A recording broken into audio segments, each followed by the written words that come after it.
Então, pessoal, a gente está começando o nosso segundo vídeo do minicurso. Nesse vídeo, a gente vai resolver problemas que aparecem em competições de matemática olímpica e também problemas que são usualmente resolvidos em treinamentos, né, para competições. Então, vamos começar. Eu vou compartilhar minha tela com vocês e vou apresentar o primeiro problema que eu escolhi, tá? Então, o primeiro problema que eu escolhi é esse problema da OBM de 1997, né? A OBM, a Olimpíada Brasileira de Matemática, no nível sênior, né? Em 1997 tinha nível sênior, hoje não tem mais, hoje tem nível 1, nível 2, nível 3. E o problema é o seguinte, né? Os vértices de um decágono regular convexo A, B, C, D, etc., J, devem ser coloridos usando-se apenas as cores verde, amarelo e azul. De quantos modos isso pode ser feito se vértices adjacentes não podem receber a mesma cor? Então, vamos tentar entender esse problema, né? Eu vou argumentar com vocês que esse problema não é muito diferente do problema dos ritmos lá na poesia sânscrita que a gente viu na aula 1, né? Os padrões aqui vão ser um pouco mais complicados, mas a gente vai analisar da mesma forma, usando as mesmas ideias, né? Então, eu vou dizer que P de N é a quantidade de maneiras de colorir um polígono de N lados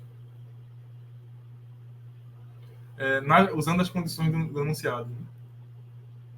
Usando as condições do enunciado. E aí,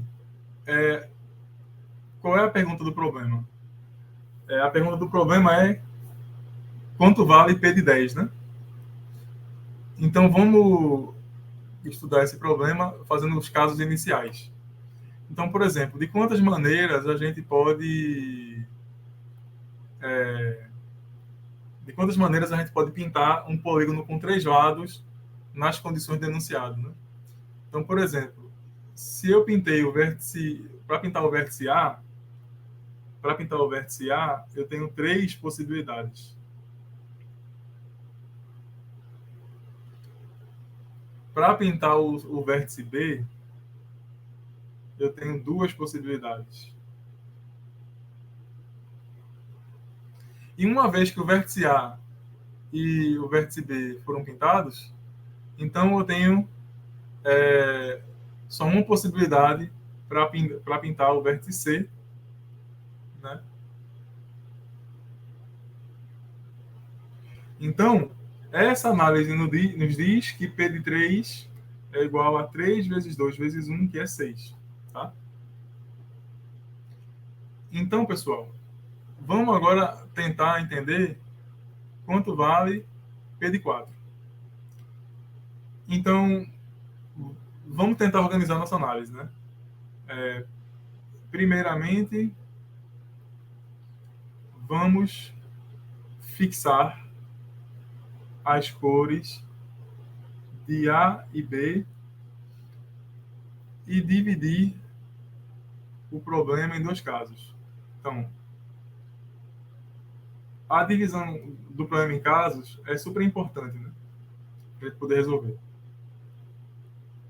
Então, por exemplo, quais são os casos, né? Então, a gente vai ter o caso 1. O caso 1 é o seguinte: a cor de A é igual à cor de A igual à cor do vértice C. E o caso 2 vai ser a cor de A é diferente da cor de C. Então, quando a gente for analisar, a gente vai ver que essa divisão de casos é natural, né? Então, por exemplo, eu vou fixar a cor de A como sendo azul e a cor de B como sendo amarela, só para fixar ideias aqui. E aí, veja, se a cor de A é igual à cor de C, no caso 1, então a cor do vértice C já está determinada, né? Que é igual à cor do A. Então, eu posso pintar, então, o vértice D, eu posso pintar ele tanto de verde ou de amarelo. Então, nesse caso aqui, eu tenho duas possibilidades. Né? E no caso 2, repare, como eu já sei que a cor do A é diferente da cor de C, então a cor de C que está determinada aqui. Ela não pode ser amarela, porque C é adjacente a B, e ela não pode ser azul, porque o A já está pintado de azul. Então, isso nos diz para a gente que a cor do vértice D também está determinada, né? Porque não pode ser azul nem pode ser verde. Então, nesse caso aqui, eu só tenho uma possibilidade. Agora, repare que a gente está fazendo essa análise fixando a cor de A e B, né? Então, fixando as cores de A e B, temos 3 possibilidades de pintura.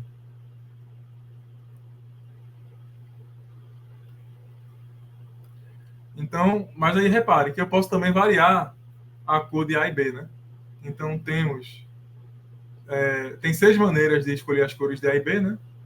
Temos 6 maneiras de escolher as cores de A e B. Então isso não diz para a gente, né? Tudo isso que a gente analisou. Então logo a gente pode concluir que P de 4 é igual a 6 vezes 3, que é igual a 18. Né? Então, pessoal, como é que a gente pode pintar o polígono com N lados?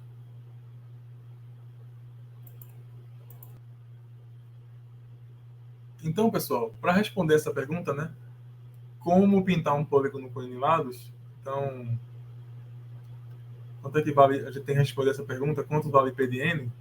Eu vou definir duas sequências auxiliares, né, que vão ajudar a gente a resolver o problema. Então, eu vou chamar de QN igual a quantidade de maneiras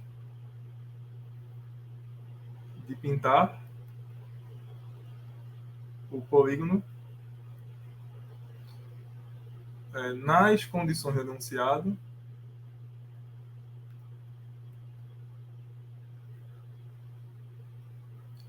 quando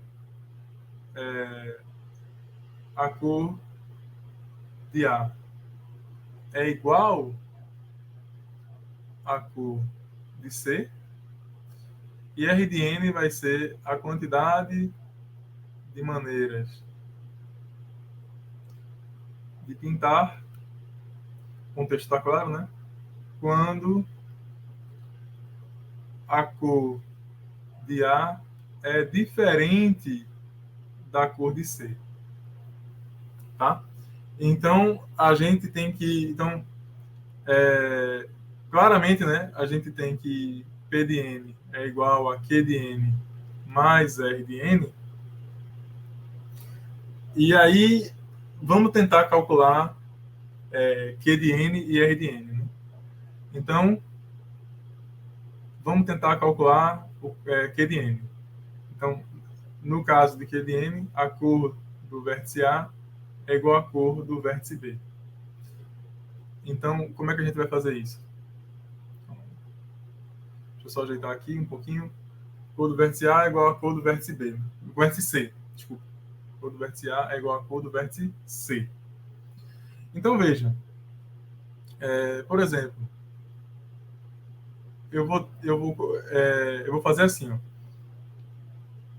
Como a cor do A, como a cor do vértice A é igual à cor do vértice C, eu vou fazer o seguinte, ó.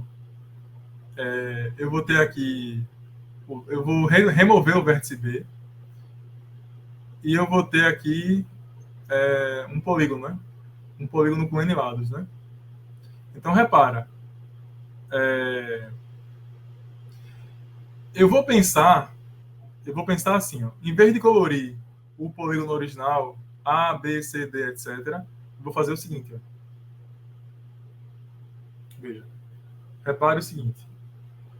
Existem P de N menos 2 maneiras de colorir o polígono A, D, E, F, etc. Né? Então, veja, como eu removi os vértices B e C no primeiro momento, eu posso colorir o polígono A, D, E, F, etc. Né? E para fazer isso, eu posso fazer isso de P menos duas maneiras. Só que a gente sabe que a cor do vértice A é igual à cor do vértice C. Né? Então, depois que a gente coloriu esse polígono de P de N menos duas maneiras, né? Então, por exemplo, a cor do vértice D tem que ser diferente da cor do vértice A.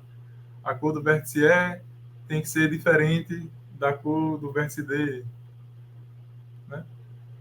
A cor do vértice F tem que ser diferente da cor do vértice E, etc. Bom, a gente tem P de N menos duas maneiras de colorir um polígono com N menos dois vértices. Né? Esse polígono aqui é um polígono com N menos dois vértices. Então, eu tenho P de N menos duas maneiras de colorir esse polígono com N menos dois vértices. Só que aí, eu sei que a cor do vértice A é igual à cor do vértice C. Então, o vértice C também está colorido. Né? E uma vez que eu determinei a cor do vértice A e do vértice C, o vértice B pode ser colorido de duas maneiras, né? Então quem é Q de N? Q de N vai ser a quantidade de maneiras de colorir N menos 2 vértices, né? A quantidade de maneiras de colorir N menos 2 vértices, vezes a quantidade de maneiras de colorir B, né? Então, repara, eu tenho P de N menos duas maneiras de colorir os N menos dois vértices. E tenho duas maneiras de colorir o vértice B. Então, isso me dá 2 vezes P de N menos 2, né? Então, só recapitulando aqui, né? Só recapitulando. Eu quero colorir o polígono com N vértices com essa condição, que a cor de A seja igual à cor de C. Então, eu vou remover inicialmente os vértices B e os vértices C, e vou ter um polígono agora com N menos 2 vértices. Então, tem P de N menos 2 maneiras de colorir esses N menos 2 vértices. Tá? E duas maneiras de colorir... Agora, certo. Tem P de N menos 2 maneiras de colorir esse polígono com N menos 2 vértices. Mas aí, para qualquer cor que eu colocar no vértice... Para qualquer cor que eu coloque no vértice A, eu tenho que repetir essa cor no vértice C. Então, se eu colorir esses N menos 2 vértices, eu também colorir o C. Agora, dado que o C está colorido, eu tenho duas maneiras de colorir o vértice B. Né? Tá aqui. Então, quantas maneiras... quanto equivale QN? QN vai ser PN menos 2 vezes 2, que dá PN menos 2.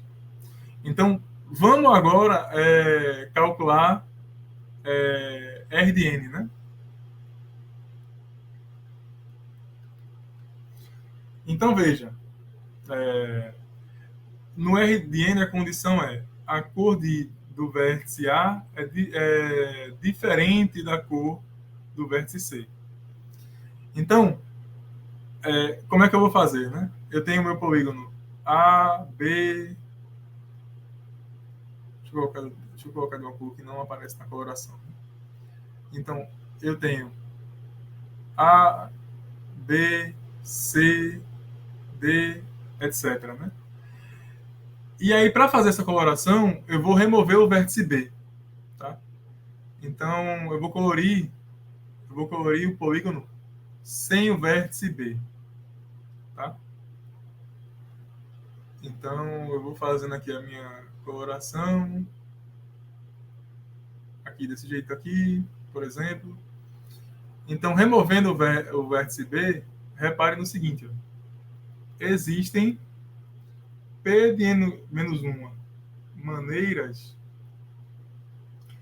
de colorir o polígono A, B, C... Não. Existem N-1 maneiras de colorir o polígono A, C, D, E, ou seja, o polígono em que eu removi o vértice B, né? Existem P de N-1 maneiras. Repare no seguinte.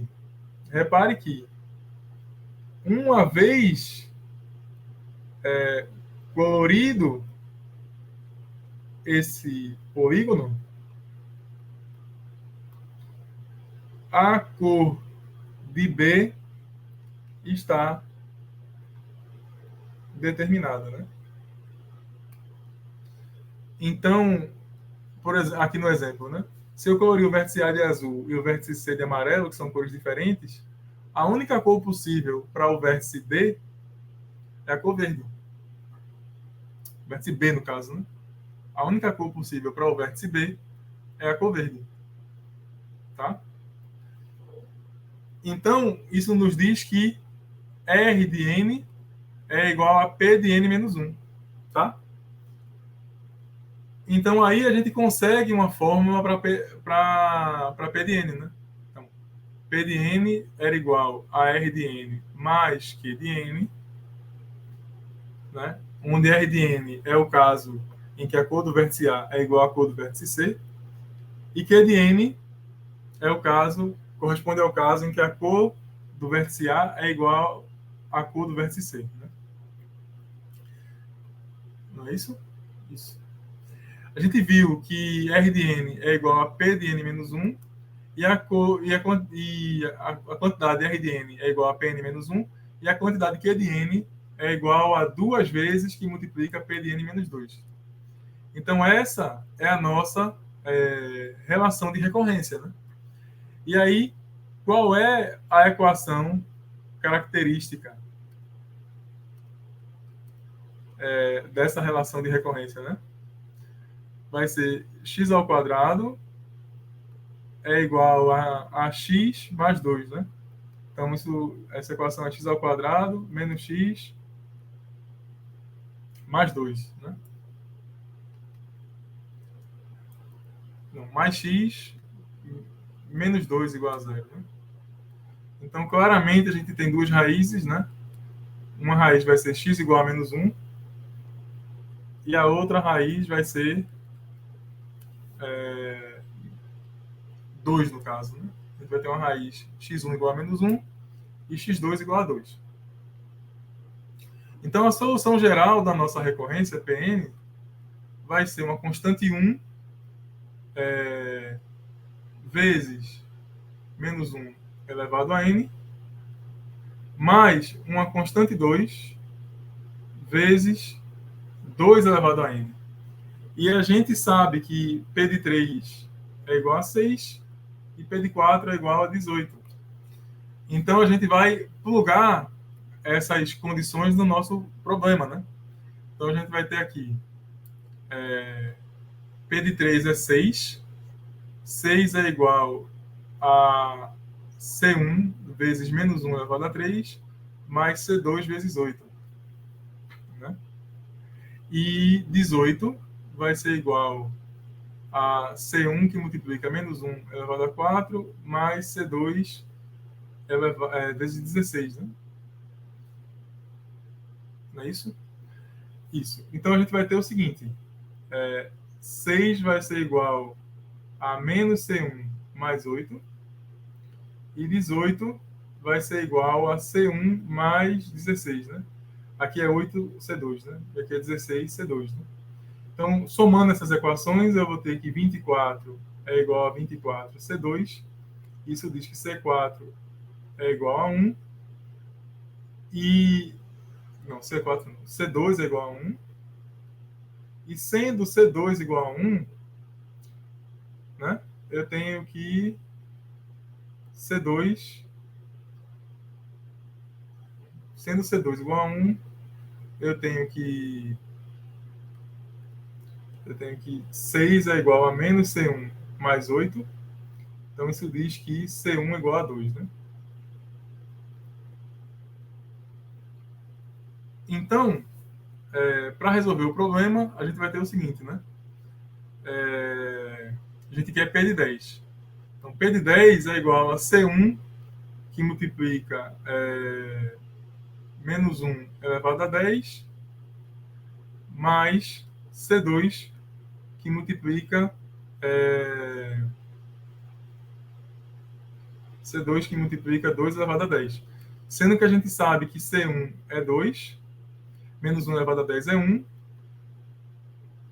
o C2 é 1, vezes 2 elevado a 10. Então, isso dá 2 mais 2 elevado a 10 é 1024. Então, a resposta é 1026. Então, isso conclui o problema, né? É um prazer resolver um problema antigo da OBM aqui para vocês. Então, pessoal, dando continuidade, vamos resolver o problema 19 da nossa lista de exercícios, tá? Problema 19. Esse problema foi retirado da Olimpíada Ibero-Americana de Matemática, que é uma Olimpíada Internacional de Matemática, com participação de delegações brasileiras, né? O enunciado é o seguinte: sejam a NBN duas sequências de inteiros tais que, primeiramente, o A0 igual a 0 e o B0 igual a 8. Em segundo lugar, o AN mais 2 igual a 2AN mais 1 menos AN mais 2. E o BN mais 2 é igual a 2 que multiplica BN mais 1 menos BN. Então, a gente precisa provar que o AN ao quadrado mais BN ao quadrado é quadrado perfeito para N maior que 0. E precisamos encontrar pelo menos dois valores possíveis para A 1992 e B 1992. Então, vamos começar com a sequência N. Então, repara que a sequência N ela é quase homogênea, linear de segunda ordem, né? O que está atrapalhando é esse termo mais 2 aqui. Essa equação aqui não é homogênea, né? Para resolver isso, repara que eu tenho aqui esse termo, essa equação aqui corresponde ao índice n mais 2.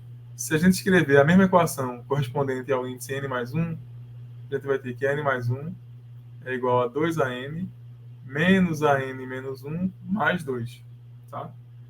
Então, fazendo a subtração aqui dessas duas equações, eu vou ter que an mais 2 menos an mais 1 é igual a 2 que multiplica an mais 1 menos an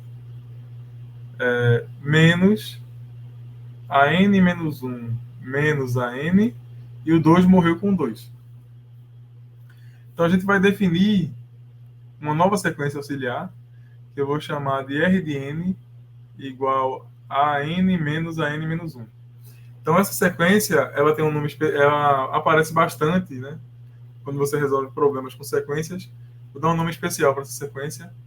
Então, R de n é chamada de razão da sequência n. Então, a gente vai ter esse conceito, né?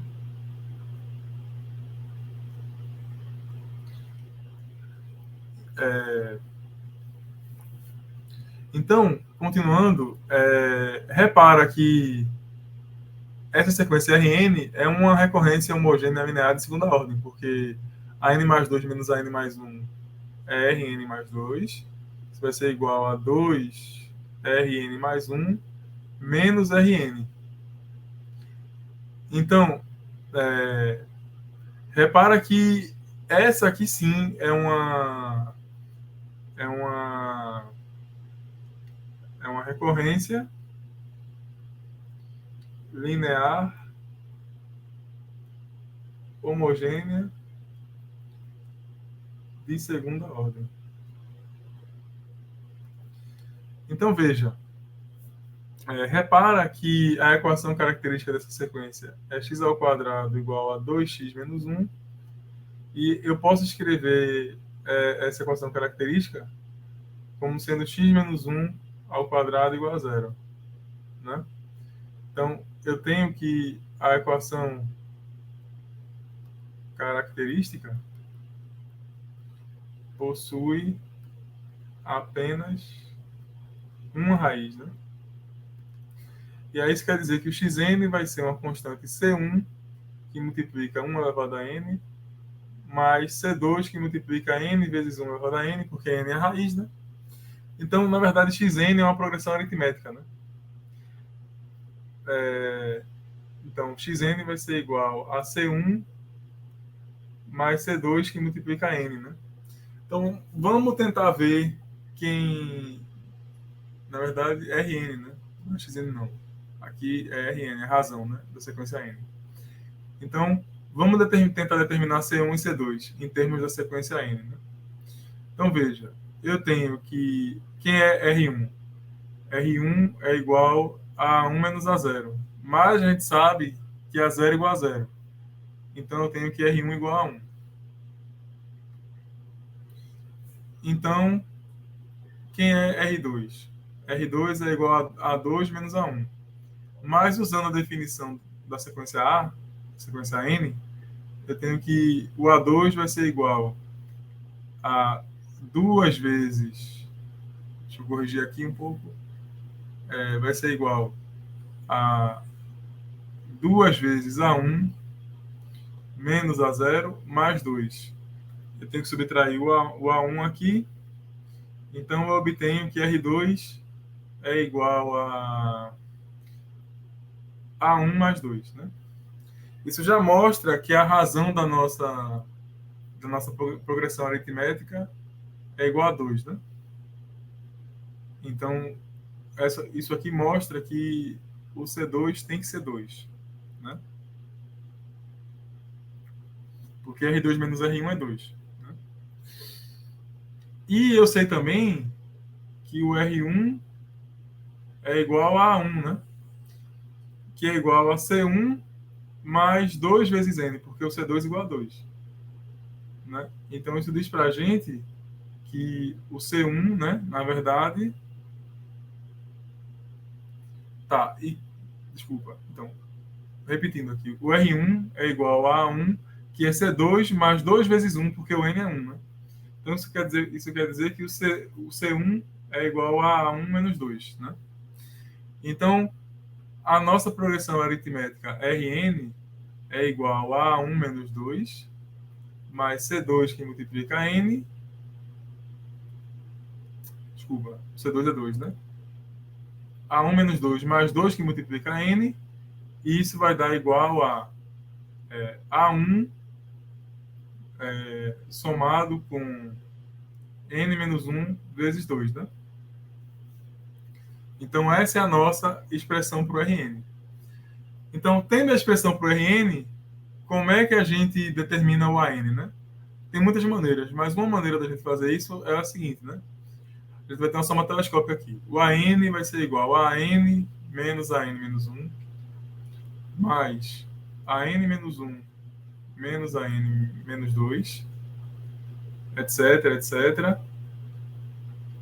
A1 menos A0. E a gente sabe que o A0 é igual a zero, mas tudo bem.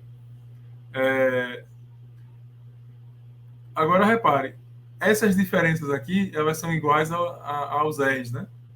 Então, a n menos menos 1, isso é o Rn. A n menos 1 menos a n menos 2, isso é o Rn menos 1, etc. E no final eu vou ter o R1, né? Então, a n é a soma dos termos dessa progressão aritmética de razão 2, né? Então, isso, a soma dos termos dessa progressão aritmética vai ser R1 mais Rn, vezes n sobre 2, porque eu tenho n termos. E aí, o R1, ele é o A1, né?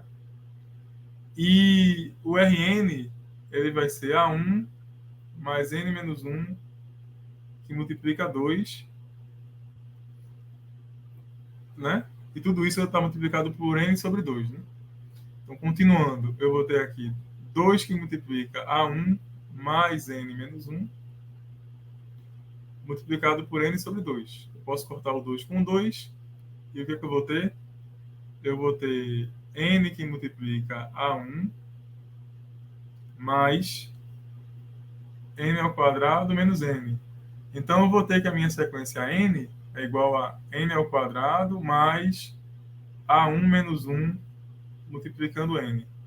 Por simplicidade, eu vou chamar esse A1 menos 1 de A, para ficar mais simples aqui a expressão. Eu vou ter que o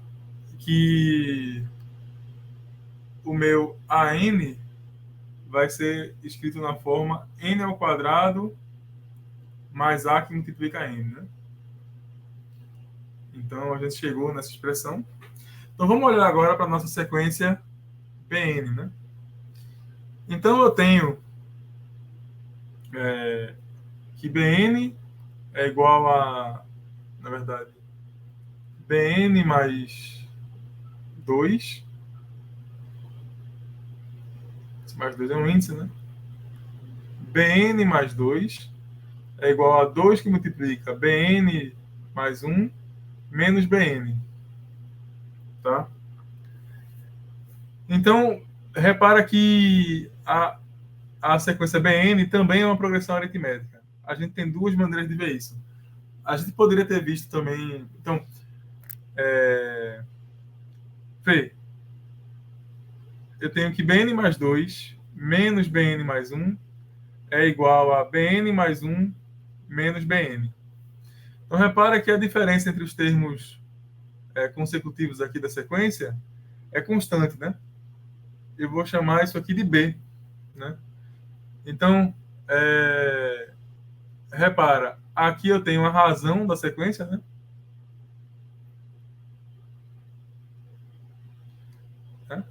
E repara que a razão da sequência é constante, né?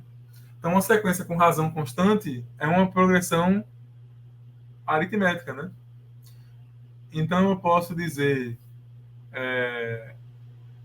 que Bn é igual ao termo inicial, que é B0, mais a razão é constante B, né? B vezes N. Então, essa é a expressão para Bn, né? E repara que eu posso dizer que o B0 no enunciado a gente tem que o B0 é 8, né? Então, Bn vai ser 8 mais B vezes N. Então, eu tenho agora as sequências AN igual a N ao quadrado mais A vezes N, onde esse A é igual ao termo A1 da sequência A menos 1, e eu tenho que a sequência Bn é igual a 8 mais B vezes N. Né? Então, AN é igual a N ao quadrado mais A vezes N, e Bn é igual a 8 mais Bn. Então, o problema pede para a gente mostrar que AN ao quadrado, somado com Bn ao quadrado, é quadrado perfeito. Então, eu tenho que mostrar que N ao quadrado mais Bn ao quadrado é quadrado perfeito. Então, como é que a gente vai fazer isso? Então, vamos calcular os quadrados aqui. Né? Vamos calcular os quadrados aqui. Então, tem aqui os quadrados. Então, vamos calcular o primeiro quadrado. Vai dar n à quarta mais 2an ao cubo mais a ao quadrado n ao quadrado mais 64 mais 16 bn mais b ao quadrado n ao quadrado. Né? A gente quer escrever isso como um quadrado perfeito, tá? Então, eu quero escrever isso como um quadrado de alguém. Então, como eu tenho esse termo aqui, vamos tentar adivinhar quem é esse quadrado, né? Então, como eu tenho esse termo n à quarta, eu preciso ter um termo n ao quadrado aqui. Como eu tenho esse termo 2an ao cubo, eu vou ter que colocar um termo an aqui, né? Esse termo an é herdado desse termo an aqui. E como eu tenho 64, eu vou chutar um 8 aqui, né? para fabricar esse C4, eu vou estudar um 8 e vou calcular o quadrado disso. Então, A ao quadrado, AN ao quadrado mais BN ao quadrado, eu quero expressar isso como um quadrado perfeito, e o candidato é esse, né? AN ao quadrado mais BN ao quadrado, eu quero mostrar que isso é igual ao quadrado de N ao quadrado mais AN mais 8, né? Para algum A e para algum B, né? Ou para alguns A's e para alguns B's. Então, fazendo esse quadrado, então eu vou até riscar aqui. Calculando esse quadrado, eu vou ter o quê? Então, eu vou pensar assim, né? Separar em dois termos. Eu vou ter o quadrado do primeiro na quarta, mais duas vezes o primeiro vezes o segundo, né? Mais o quadrado do segundo. Então, fazendo a conta, né? Eu vou ter o seguinte: n à quarta, mais 2an ao cubo, mais 16 n ao quadrado, mais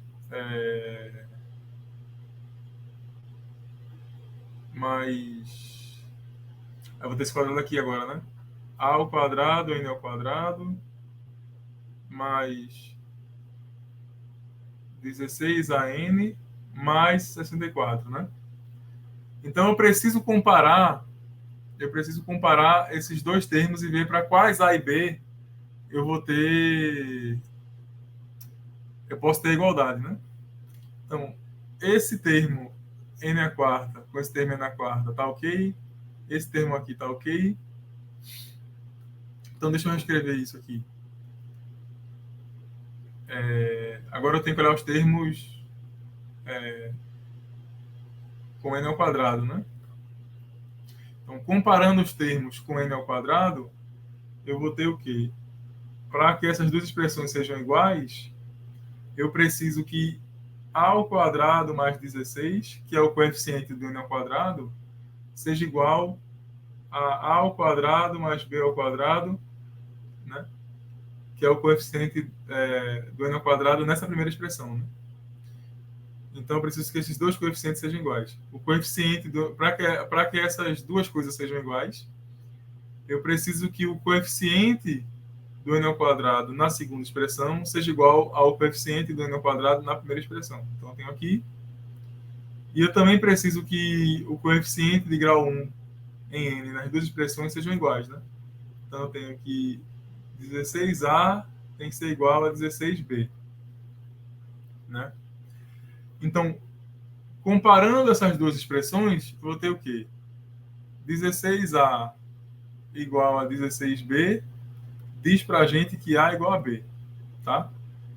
Então, se a é igual a b, então eu tenho que aqui a ao quadrado mais 16 é igual a ao quadrado mais b ao quadrado, e eu tenho que b ao quadrado igual a 16. Então, qual é a conclusão? B é igual a mais ou menos 4. Então, isso diz para a gente, como A é igual a B, isso diz para a gente que A igual a B igual a 4, ou A igual a B igual a menos 4. Né? Então, a gente sabia anteriormente que a nossa sequência n é igual a n ao quadrado mais an. A gente sabia que a nossa sequência bn ela é da forma 8 mais b vezes n. Então, a gente vai ter dois casos, né? Então, se o A é igual a B é igual a 4, então a nossa sequência n vai ser n ao quadrado mais 4a, e a nossa sequência bn vai ser 8 mais 4n. Na verdade, esse 4 aqui é n, pessoal. E quando a igual a b igual a menos 4, eu vou ter que a minha sequência n vai ser n ao quadrado menos 4n, e a sequência bn vai ser igual a 8 menos 4n. Então, a gente vai ter os dois valores possíveis para... A gente precisa ver os valores possíveis para A 1992 e B 1992, né? Então, aqui nesse caso, onde A igual a 4, onde A igual a B igual a 4, eu vou ter que o A 1992 vai ser 1992 ao quadrado mais 4 vezes 1992. E o B 1992 vai ser 8 mais 4 vezes 1992. Né? E no caso em que A igual a B igual a menos 4, o A 1992 vai ser igual a 1992 ao quadrado menos 4 vezes 1992. E o B 1992 vai ser 8 menos 4 vezes 1992. E isso conclui o problema, né? Então, é legal fazer para vocês um problema de uma Olimpíada Internacional importante como a Ibero-Americana, né? Então, pessoal, o próximo problema que eu quero resolver com vocês é o problema 22, que saiu da long list da IMO de 1986. Então, a IMO é a Olimpíada Mundial de Matemática e algumas décadas atrás, né, tinha essa long list, né? Como a IMO é uma Olimpíada Mundial e várias delegações de vários países participam, os países sugerem problemas, né? E alguns problemas entravam na prova e outros problemas entravam nessa long list, né? Atualmente, a IMO todos os anos publica uma short list, né? Que é uma lista de problemas de álgebra, de teoria dos números, de combinatória, de geometria, para que os estudantes se preparem, né? Então, vamos aqui ao problema 22 em si, né? Seja n com n maior ou igual que 1, com n maior ou igual a 1, a sequência de inteiros definida por A1 igual a 2 igual a 1 e a n mais 2 igual a 7an mais 1 menos a n menos 2 com n maior ou igual a 1. Então, mostre que a n é um quadrado perfeito para todo n. Então, primeiramente, pessoal, vamos ver alguns termos dessa sequência, né? Vamos ver. Vamos fazer o A1 e o A2 a gente já tem, né? Vamos fazer o A3. Deixa eu diminuir a espessura aqui. É melhor de escrever. Então, vamos fazer o A3. Então, o A3 é 7 vezes 1, menos 1, menos 2, que é 4, que é um quadrado perfeito. O A4 vai ser o quê? Vai ser 7 vezes 4, menos, que é 4 é o A3, né? Menos A2, que é 1, menos 2, que é 5 ao quadrado. Né?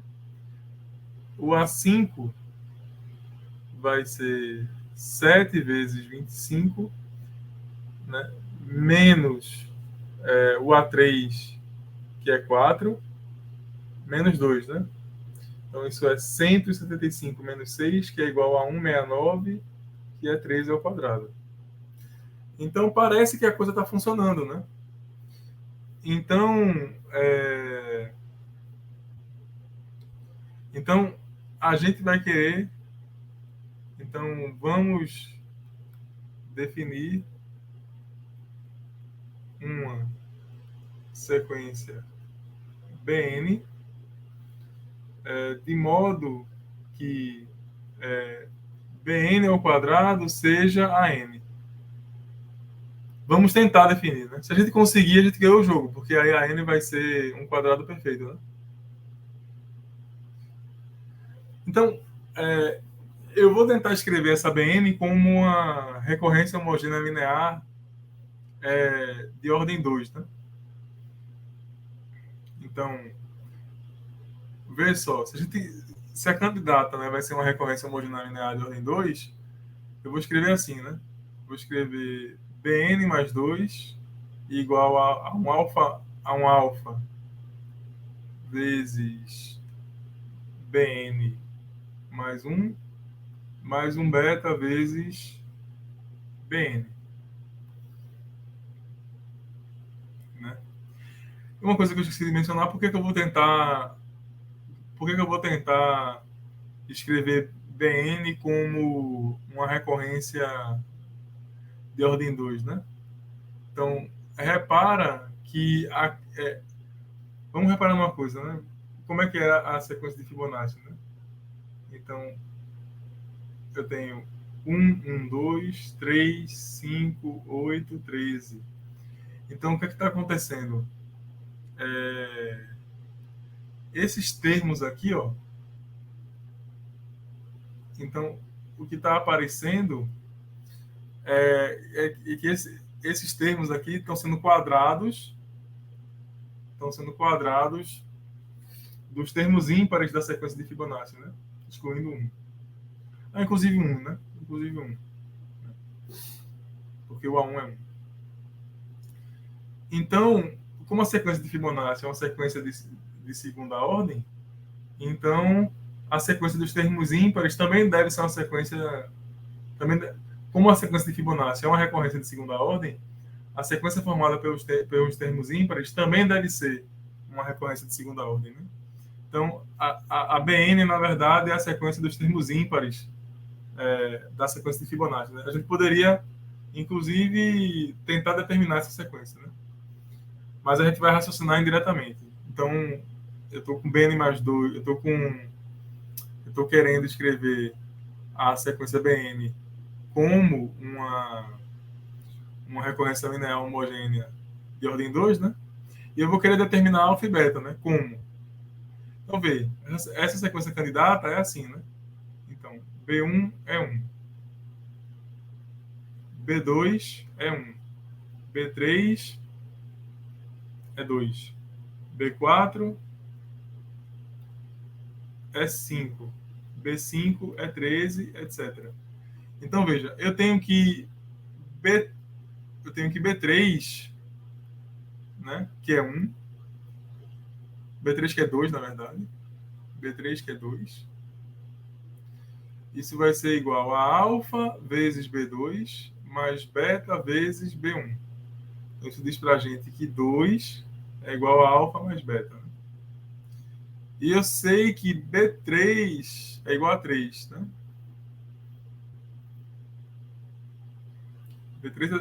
Não, sei que B4 é 5. Né? Sei que 5 é igual a B4. Que, por sua vez, é alfa vezes B3 mais beta vezes B2. Então, qual é a equação que eu vou ter? Eu vou ter que 5 é igual a alfa vezes B3, que é 2, mais beta, né? Porque o B2 é 1. Né? Então, isso vai dizer para a gente que, subtraindo essas equações, eu vou ter que o alfa é 3, né? Que é alfa vezes 2. Né? Eu vou ter que o alfa é 3. E se o alfa é 3, isso quer dizer que o beta é menos 1. Então, a nossa sequência vai ser da forma Bn mais 2 igual a 3 Bn mais 1 menos Bn para n maior ou igual que 1, né? Então, essa é a nossa recorrência, né? Então, queremos mostrar que Bn ao quadrado igual a n, né? Então, se Bn ao quadrado igual a n, então o Bn ao quadrado satisfaz a recorrência que define o AN, né? Então, isso é equivalente a dizer que Bn mais 2 ao quadrado é igual a 7 Bn mais 1 ao quadrado menos Bn mais 2 ou menos 2, eu não lembro. Menos 2, né? Tá. Vou botar aqui o menos 2. Então, a gente quer mostrar isso aqui, né? Então, eu vou chamar essa equação aqui de asterisco, né? Então, por outro lado, elevando essa recorrência, né? Bn mais 2 igual a 3 Bn mais 1 menos Bn ao quadrado, né? Se a gente pegar essa equação e elevar ao quadrado, o que a gente vai obter? A gente vai obter que Bn mais 2 ao quadrado é igual a 9 Bn mais 1 ao quadrado menos 6 Bn mais 1 Bn menos Bn ao quadrado, né? Então, eu vou chamar essa equação aqui de quê? Vou chamar de 2 asteriscos. Então, se asterisco, se a equação asterística é válida, então a equação asterístico ser válida é equivalente a dizer, ó, eu tenho bn mais 2 ao quadrado, né, em asterisco e 2 asterisco. Né? Então, eu posso igualar essas equações, eu vou ter que, se a asterisco é válida, eu vou ter que 9bn mais 1 ao quadrado menos 6bn mais 1 bn menos bn ao quadrado, né? Tem que ser igual ao quê? Tem que ser igual a 7bn mais 1 ao quadrado menos, esse bn aqui está ao quadrado também, né? Menos bn ao quadrado menos 2. Então, o que eu vou ter, né?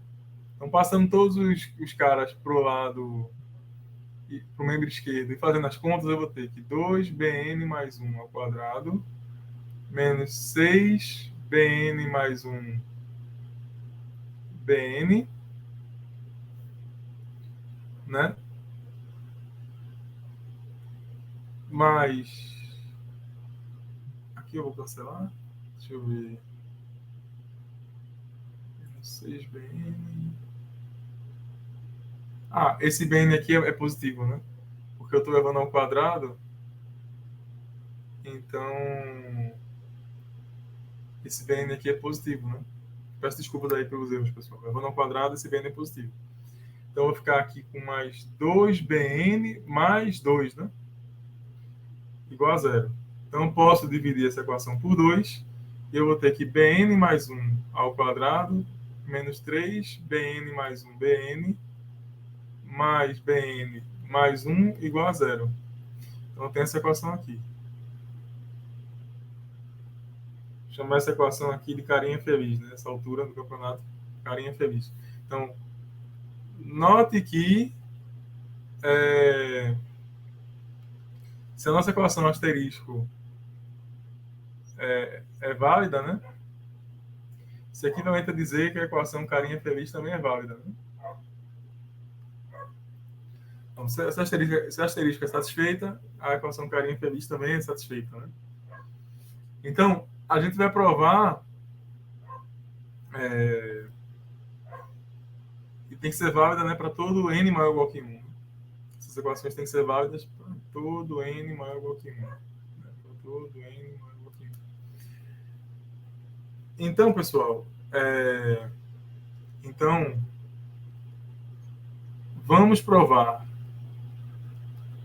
por indução que essa equação, né? Que essa equação carinha feliz é válida para todo n maior ou igual que 1, não é isso? Então, vamos fazer isso. Então, para n igual a 1, eu vou ter que b2 ao quadrado menos 3... Vamos fazer o caso base, né? Que é n igual a 1. b2 ao quadrado vezes 3b2 b1 mais b1 mais 1, né? É igual ao quê? O b2 ao quadrado é 1 ao quadrado. O b2 e o b1 são iguais a 1. São iguais a 1, né? Então, eu vou ter 1 aqui. E isso dá 0, né? Então, a nossa equação é satisfeita para n igual a 1. Então,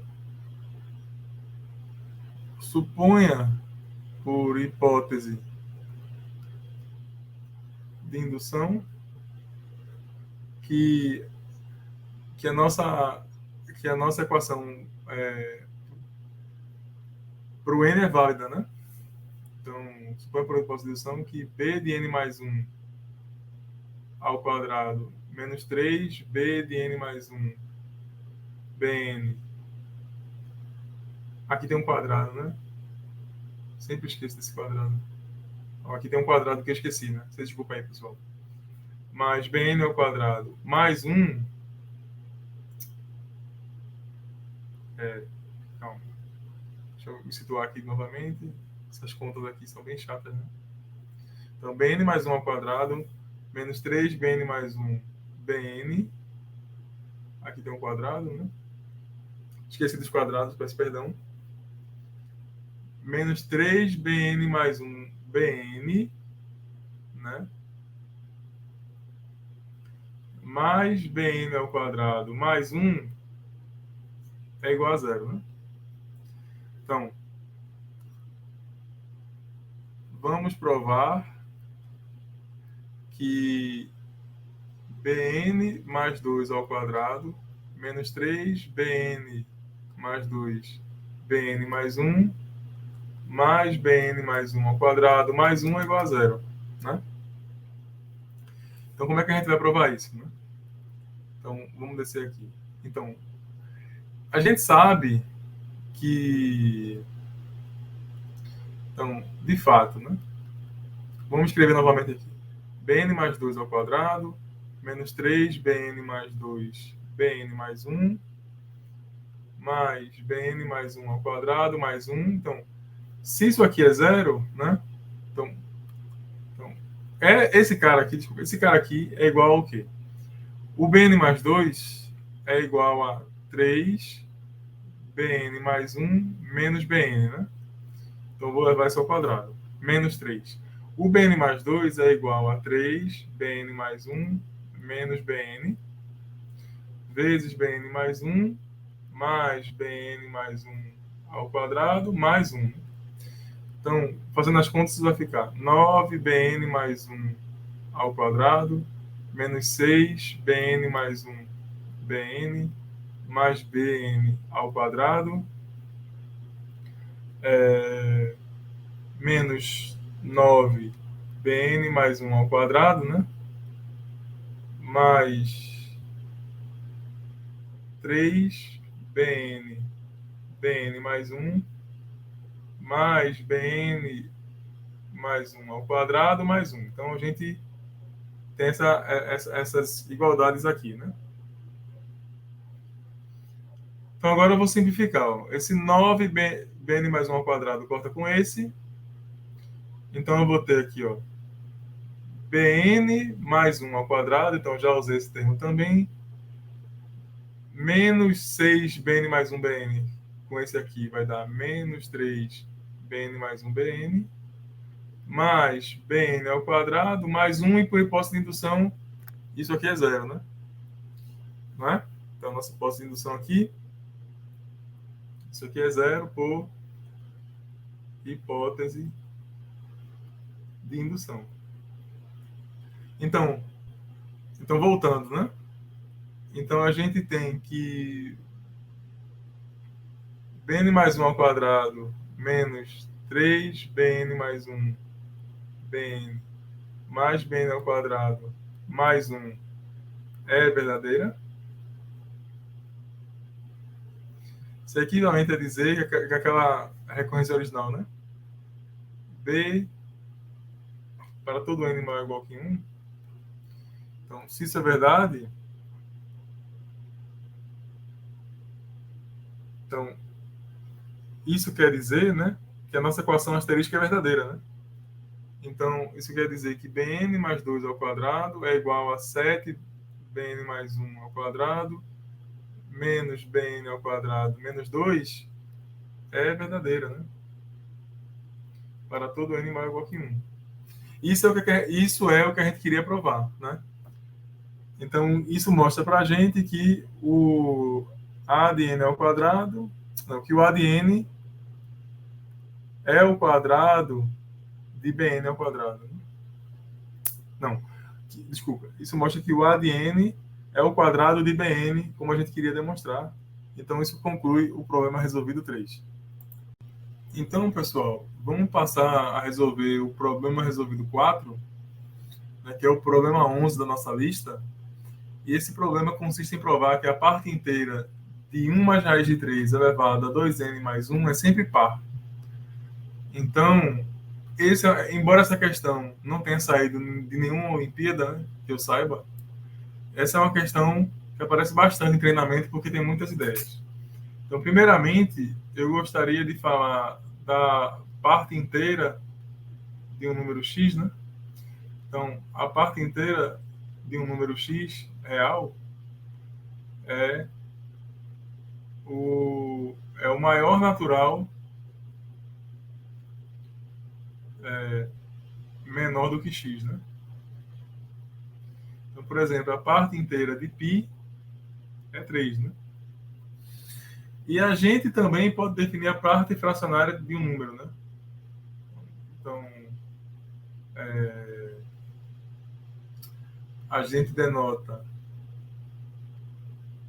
né? Esse símbolo denota a parte inteira de x.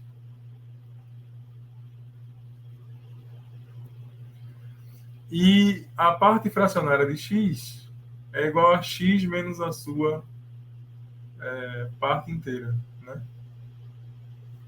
Parte inteira. Então, a parte fracionária de x é x menos a sua parte inteira. Então, esse símbolo denota a parte fracionária de x. Então, observa. Então, um fato importante que a gente tem que observar é que a parte fracionária de x é sempre maior ou igual que zero e menor que 1, né? Tá? Então, tendo observado essas coisas, vamos olhar para cá, vamos olhar para esse número. 1 mais a raiz de 3 elevado a 2n mais 1. Como é que a gente pode escrever a parte inteira desse número? Né? Então, a gente vai fazer o seguinte truque. Ó. Considera esse termo aqui como sendo a n. Então, vamos chamar Bn de raiz de 3 menos 1 elevado a 2n mais 1. Tá? Então, vamos ver o que acontece, por exemplo, com A0 menos B0.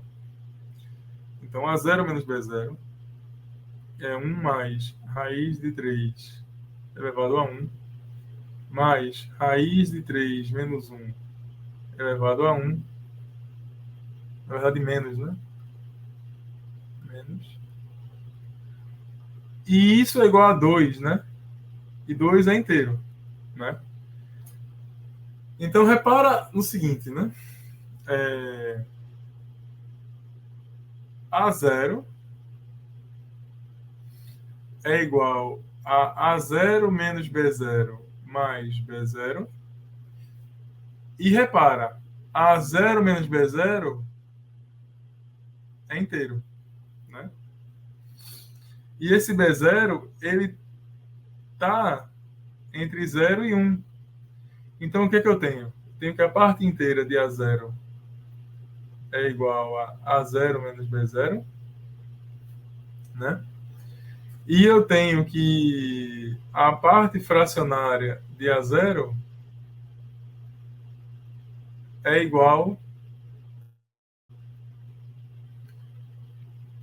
a parte fracionária de A0 é igual ao B0. Então, isso dá uma ideia para a gente, né? Isso dá uma ideia para a gente. Porque eu posso escrever AN como sendo AN menos BN mais BN, né? E aí, o que seria o AN?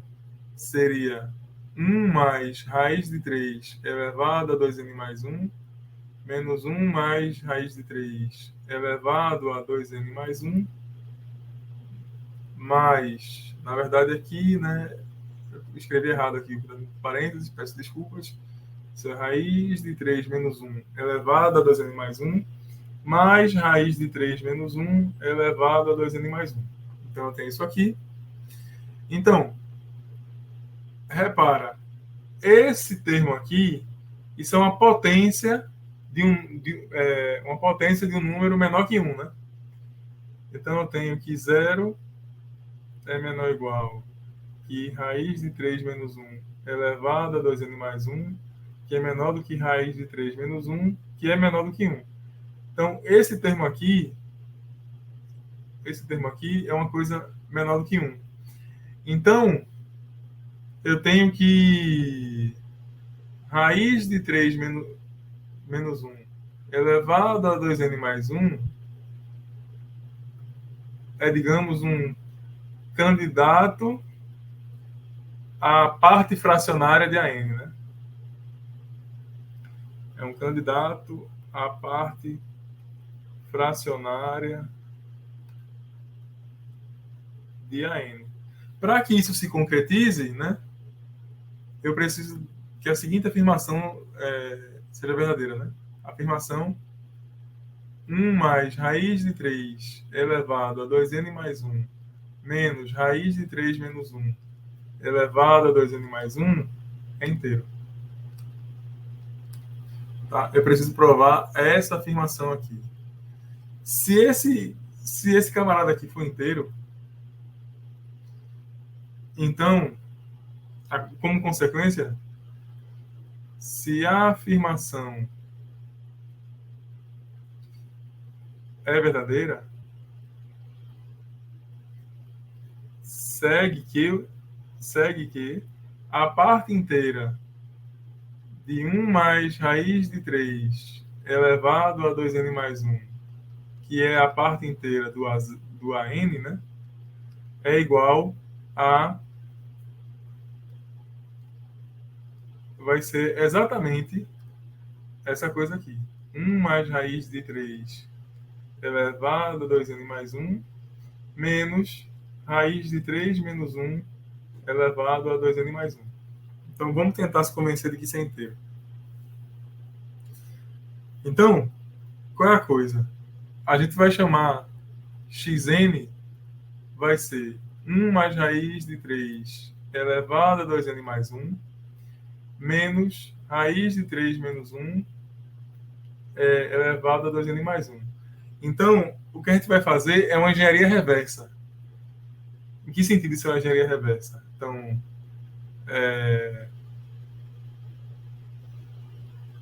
Então, qual é a ideia? Então, essa expressão aqui... Então, esta expressão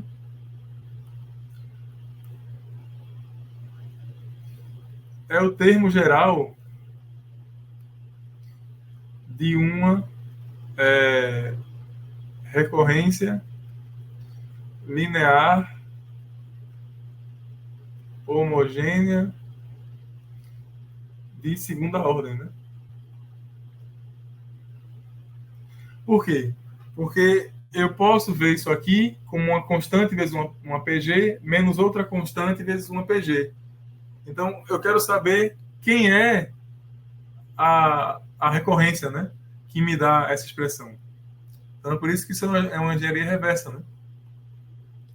Então, veja.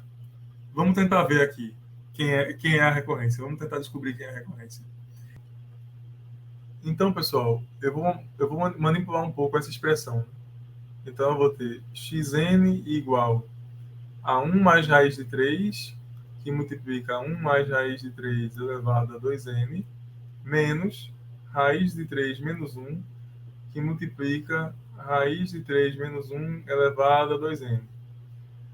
Então, como eu quero que isso seja uma coisa parecida com a fórmula de Binet, né?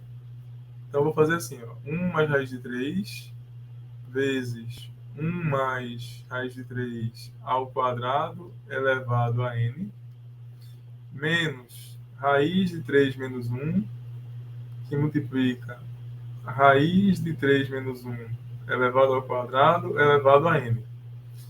Então, eu vou ter o seguinte, eu vou ter 1 mais raiz de 3, que multiplica... Então, elevando isso aqui ao quadrado, né, eu vou ter 4 mais 2 raiz de 3 elevado a n, menos raiz de 3 menos 1, né, que multiplica... eu vou ter aqui 4 menos 2 raiz de 3 elevado a n, né?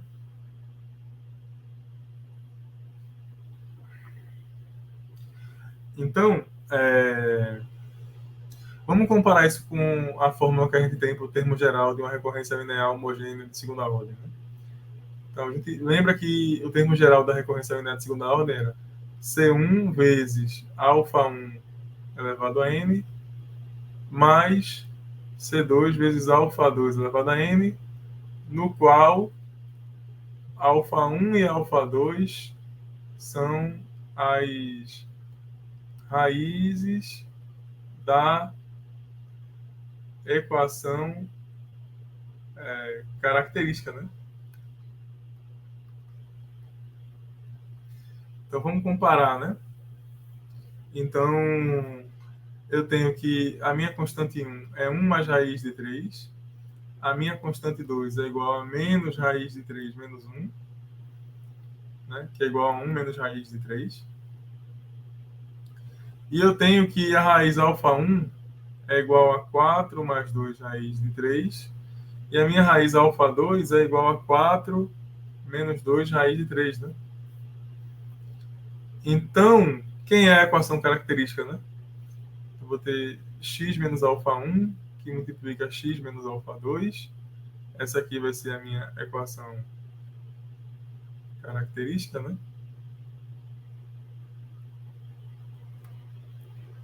Então, deixa eu ajeitar aqui isso aqui. Característica, né?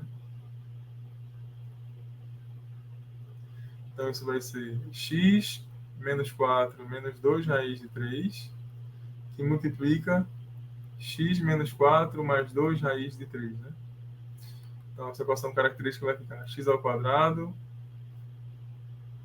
mais menos 4 menos 2 raiz de 3 vezes x, mais menos 4 mais 2 raiz de 3 vezes x, né, mais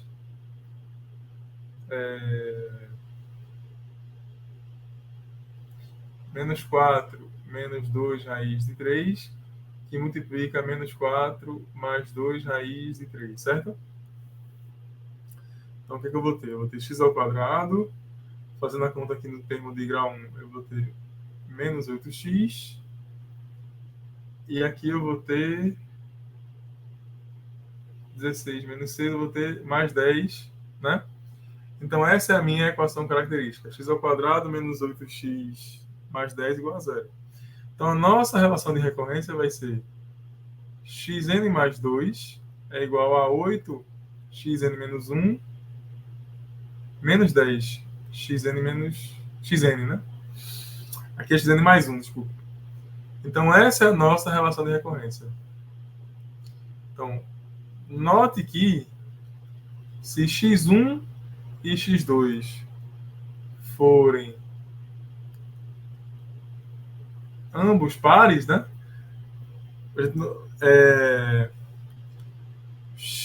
Xn será par para todo n maior ou igual que 1, né?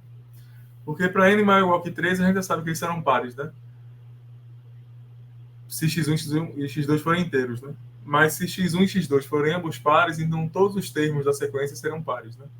Então vamos ver quem é x1 e quem é, na verdade, quem é x0 e quem é x1, né?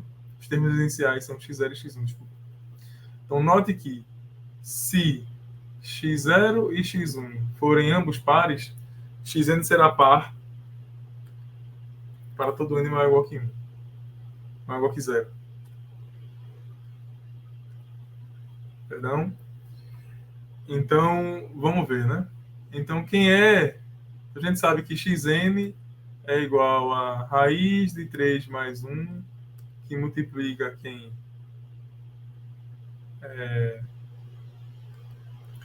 4 mais 2 raiz de 3 elevado a n, mais 1 menos raiz de 3, que multiplica 4 menos 2 raiz de 3 elevado a n, né? Então, quem seria o x0? X0 seria raiz de 3 mais 1 menos raiz de 3, que é igual a 2, que é par, né? É inteiro e é par, né? Então, quem é x1? X1 vai ser raiz de 3 mais 1, que multiplica 4 mais 2 raiz de 3, mais 1 menos raiz de 3, que multiplica 4 menos 2 raiz de 3. Então, vamos fazer a conta aqui cautelosamente. Vai dar 4 raiz de 3, mais 6, mais 4, mais 2 raiz de 3, né? Mais 1 vezes 4, 4, menos 4 raiz de 3, né? Peraí, só um momento. 1 vezes 4, 4. Aí vou ter menos 2 raiz de 3, menos 4 raiz de 3, mais 6, né? Então, você vai dar conta. Ó. Esse cara morre com esse aqui morre com esse, eu vou ter 20, né? Então, x1 também é par, né? Então, se x0 e x1 são pares, então como eu tenho que xn mais 2 é igual a... quanto mesmo? 8xn mais 1 menos 10xn, então, sendo os termos iniciais pares e como os coeficientes são pares, eu vou ter que xn é par para todo n maior ou igual que zero. Então, isso conclui o problema, certo? E aí, pessoal, o problema resolvido 5 vai ficar a cargo da professora Natália, certo? Então, o próximo problema será a cargo da professora Natália. Eu já vi o vídeo, ficou ótimo. Então, vocês vão acompanhar com ela o problema dos coelhos numa versão moderna, né? O problema dos coelhos de Fibonacci numa versão moderna. Então, espero que vocês aproveitem. A gente volta depois do problema dela. Oi, pessoal, eu sou a professora Natália, assistente do professor Tiago, nesta edição do Prolímpico no nível 2, e nós vamos resolver exercícios do conteúdo que é recorrências lineares de segunda ordem. Um exercício eu vou resolver agora aqui com vocês, e vários outros nós vamos resolver juntos na nossa aula de quinta-feira. O primeiro problema que eu quero mostrar para vocês é o exemplo clássico da sequência de Fibonacci, que está publicado no Liberabate, que é o exemplo do casal de coelhos. Então, aqui eu trago uma versão moderna deste problema, que está no livro A Matemática do Ensino Médio, de Elon Lages Lima, com outros autores, e diz o seguinte: um casal de coelhos gera mensalmente um casal de coelhos, que se tornam adultos 2 meses após o nascimento. Então, supondo os coelhos imortais e começando no mês 0 com um casal adulto, que vai ter prole somente no mês 1, quantos casais serão gerados no mês N? Vamos analisar os casos iniciais deste problema. No mês 0, como o enunciado diz, nós vamos ter um casal de adultos e nenhum filhote, porque eles ainda não começaram a gerar. No mês 1, nós vamos ter um casal de adultos e um casal de filhotes que eles geraram neste mês, então foi gerado um casal de filhotes. No mês 2, nós vamos ter, percebam que apenas um casal de adultos ainda. Por quê? Porque eles se tornam adultos somente 2 meses após o nascimento. E aqui, este casal que foi gerado aqui, foi gerado há apenas 1 mês, então ele ainda é filhote. Mas agora nós vamos ter 2 casais de filhotes. Este que ainda é filhote, mais o que foi gerado neste mês, então foi gerado um casal este mês. Agora no mês 3, este casal se tornou adulto, então nós vamos ter 2 casais de adultos e 3 casais de filhotes. O que ainda é filhote que foi gerado no mês 2, mais os 2 que foram gerados aqui no mês 3, um por cada casal de adultos. Então, foram gerados 2 casais de filhotes no mês 3. Agora, no mês 4, o raciocínio se mantém. Então, nós vamos ter 3 casais de adultos, porque daí este casal já se tornou filhote aqui. Já se tornou adulto, perdão, já se tornou adulto aqui. Então, nós vamos ter 5 casais de filhotes. Os 2 que foram gerados aqui, mais os 3 que foram gerados no mês 4. Então, foram gerados 3 casais de filhotes no mês 4. E segue o raciocínio para o mês 5, onde vamos ter 5 casais de adultos, então 8 casais de filhotes, os 3 que foram gerados aqui, mais os 5 que foram gerados aqui, então foram gerados 5 casais de adultos no mês 5. E segue sucessivamente até o mês N que vamos determinar. E percebam então que esta pergunta, quantos casais serão gerados no mês N, é respondida nesta última linha da tabela. Então, nós podemos perceber, neste exemplo, que nós temos a sequência de Fibonacci, onde o enésimo termo, ele vai ser a soma dos 2 anteriores. Então, como que a gente pode escrever isso? A n é igual ao seu anterior, mais o anterior do anterior. Logo, temos a n mais 2 igual a n mais 1 mais a n. Esta é a nossa recorrência, onde o A0 é igual a zero, nosso termo aqui no mês zero, e A1 igual a 1. Desta maneira, nós conseguimos encontrar o polinômio característico, porque nós podemos escrever isto desta maneira, q ao quadrado igual a q mais 1. Logo, a recorrência tem como polinômio característico q ao quadrado menos q menos 1 igual a 0.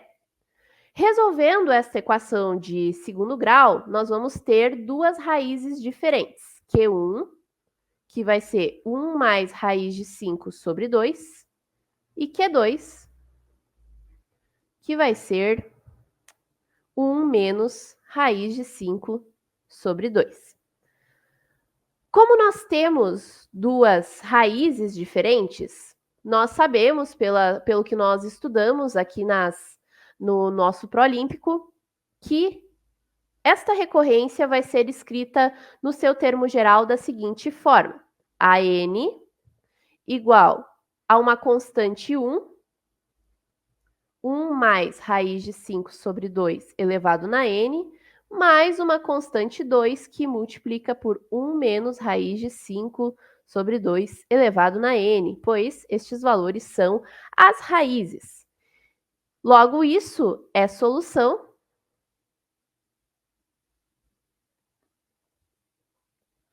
para C1 e C2, números reais. Lembrando que A0 igual a 0 e A1 igual a 1, nós podemos escrever o seguinte sistema. 0, substituindo aqui na equação o 0, quando nós formos elevar estes dois termos na 0, ambos vão resultar em 1. Então, nós vamos ter C1 e C2 sendo multiplicados por 1. Então, é a mesma coisa que dizer que 0 é igual a C1 mais C2. Agora, perceba, quando a gente pega o A1, que é igual a 1, nós vamos elevar na 1 estes termos. Então, nós vamos ter C1 multiplicado pela primeira raiz e C2 multiplicado pela segunda raiz. Então, nós podemos já partir para resolver esse sistema que C1 é igual a menos C2 e substituir na equação de baixo o C1 pelo menos C2. Então, vai ficar 1 é igual a menos C2, 1 mais raiz de 5 sobre 2, mais C2, 1 menos raiz de 5 sobre 2. Multiplicando todos os termos da equação por 2, nós vamos ter que 2 é igual a menos C2, 1 mais raiz de 5,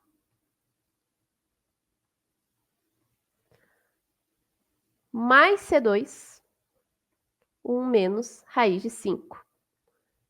Desta forma, 2 igual a menos C2, menos C2 raiz de 5, mais C2 menos C2 raiz de 5. Já podemos resolver este cálculo fazendo menos C2 mais C2 igual a 0.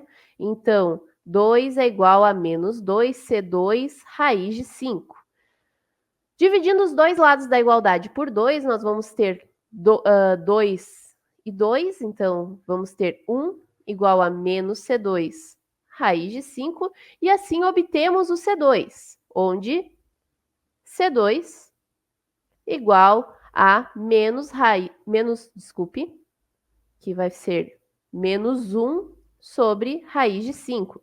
Desta maneira, concluímos então que C1 é igual a menos 1 sobre raiz de 5, ou seja, C1 é igual a 1 sobre raiz de 5. Agora sim, nós encontramos o termo geral desta recorrência. Logo, a sua solução geral vai resultar no seguinte: substituindo então as constantes pelos valores que nós encontramos aqui, nós vamos chegar na seguinte solução. O enésimo termo, ou seja, a quantidade de coelhos que vai ser gerada no mês N, é igual a 1 sobre raiz de 5, 1 mais raiz de 5 sobre 2 elevado na N, menos 1 sobre raiz de 5, vezes 1 menos raiz de 5 sobre 2 elevado na N. Estamos falando da sequência de Fibonacci, então, pelo material que você tem na nota de aula, esta é a fórmula de Binet. Esta fórmula pode ser escrita, agora eu vou mostrar um extra, agora que nós já resolvemos a questão, eu vou mostrar um extra para vocês. Ela poderia ser manipulada para ser escrita desta maneira aqui, então percebam que aqui eu coloquei o raiz de 5 como denominador comum, mas é a mesma fórmula que nós temos aqui em cima. E aqui eu coloquei em cima, como um comparativo, a recorrência que nós obtemos lá no início do problema. Por quê? Eu fiz um textinho aqui também para vocês, mas para vocês repararem que muitas vezes é menos complexo nós resolvermos um problema através da sua recorrência do que através de uma fórmula fechada.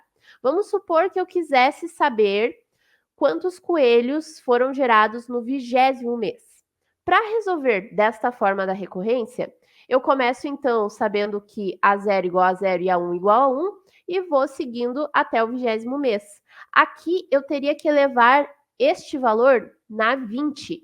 Então, isso nem sempre é uma tarefa muito confortável de se fazer. Ela pode se tornar muito mais complexa e muito mais demorada. Então, por isso que em boa parte dos casos, nós utilizamos a recorrência em vez de uma fórmula fechada. Então, este foi o exercício. Nos vemos na próxima aula de quinta-feira e até mais. Bom, pessoal, eu gostaria de agradecer a Natália pela excelente exposição do problema resolvido 5. E eu vou passar para o problema resolvido 6. Esse aqui é um problema de treinamento olímpico. É um problema bem interessante.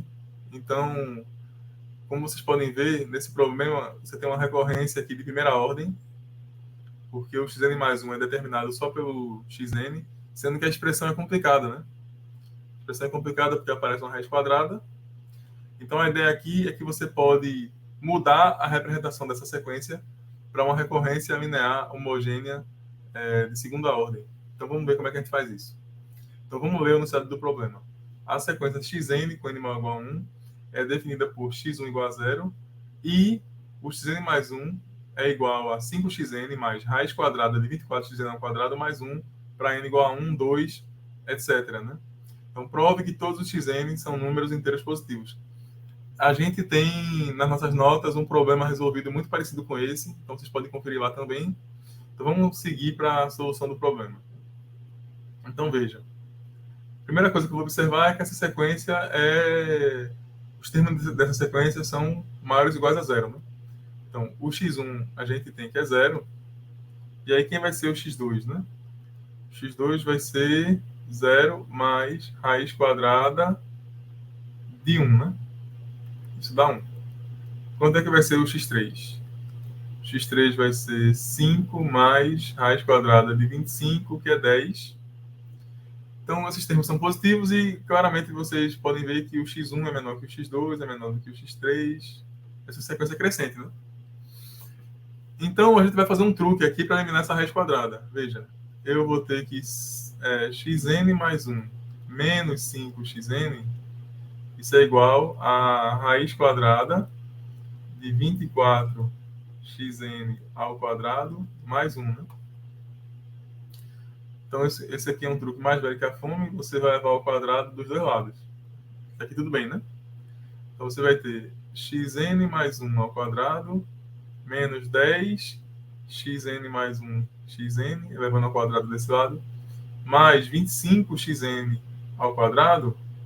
Isso é igual a 24xn ao quadrado mais 1, né?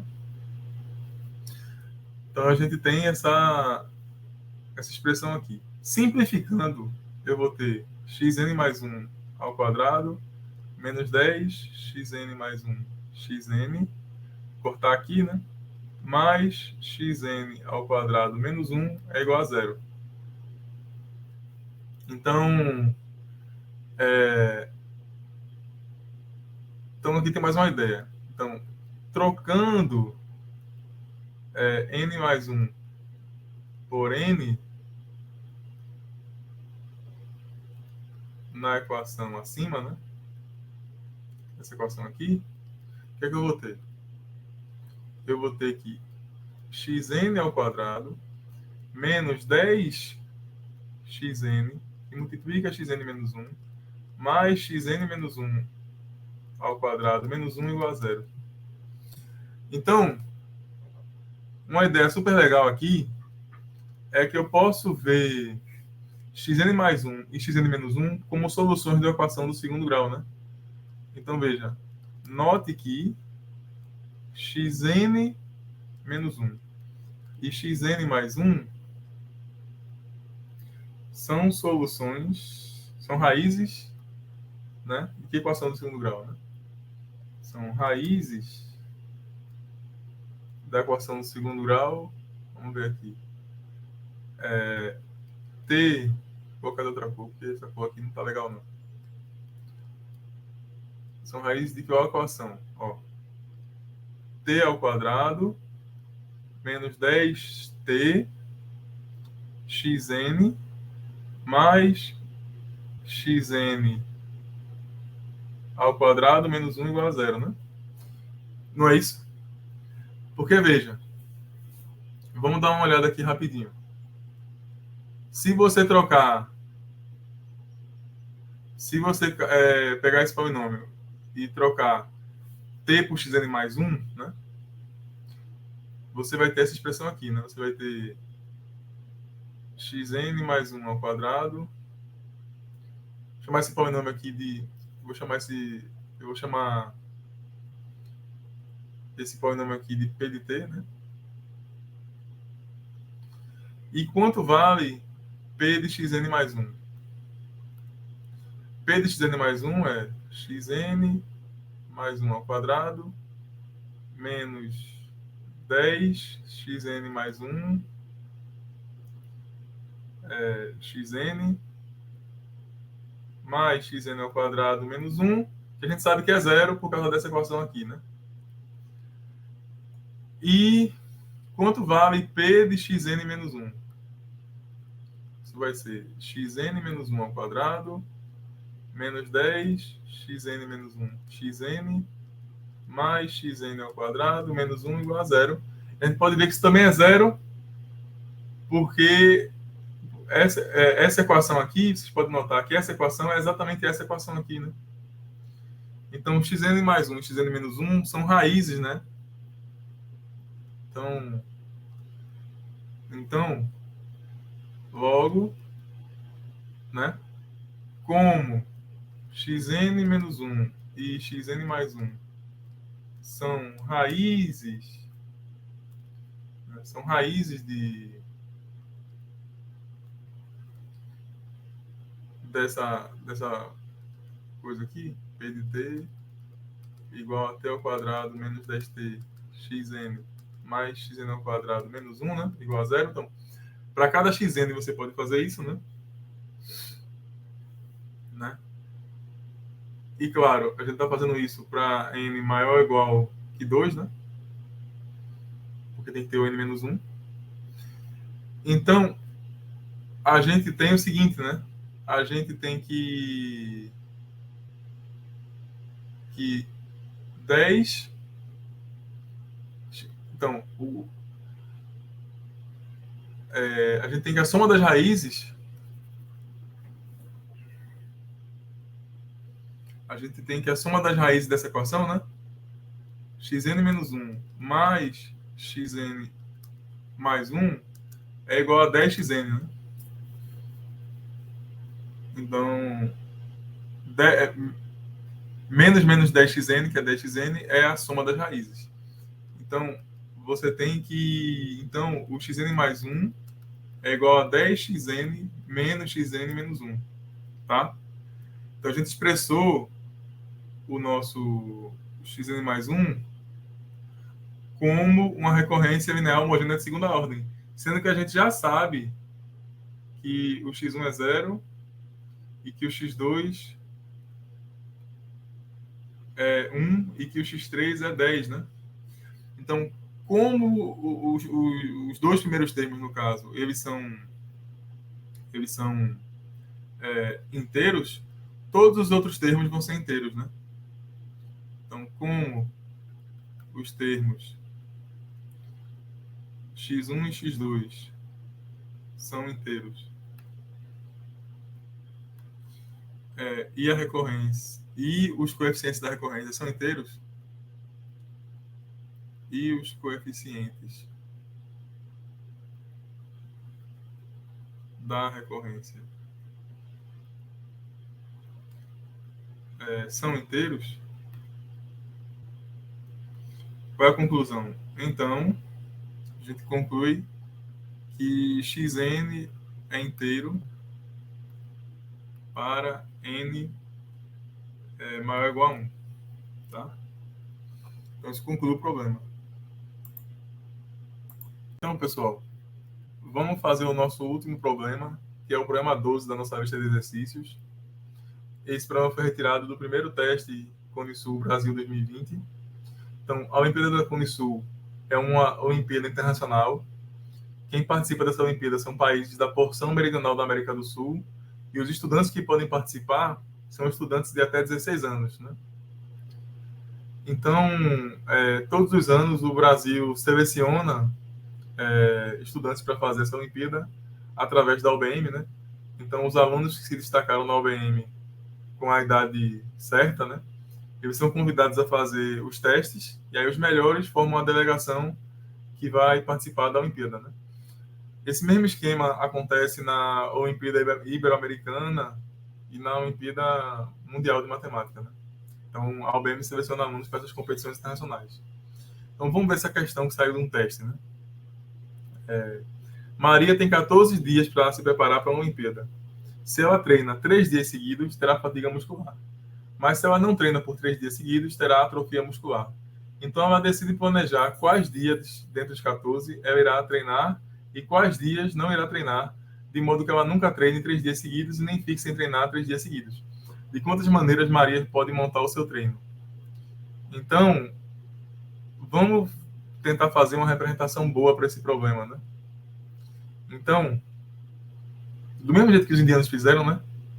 Então, vamos representar as rotinas de treino com sequências com as letras N e T, onde N representa Maria não treinar no dia, né? E T representa Maria não treinar no dia. Então, por exemplo, se você tem a sequência NT, N, isso aqui é uma rotina para 4 dias, né? E ela diz que Maria não treina no primeiro dia, treina no segundo, treina no terceiro, não treina no quarto, né? Então, vamos estabelecer uma anotação, tá? Então, seja S de K a quantidade de sequências de treino de Maria conforme o enunciado, né?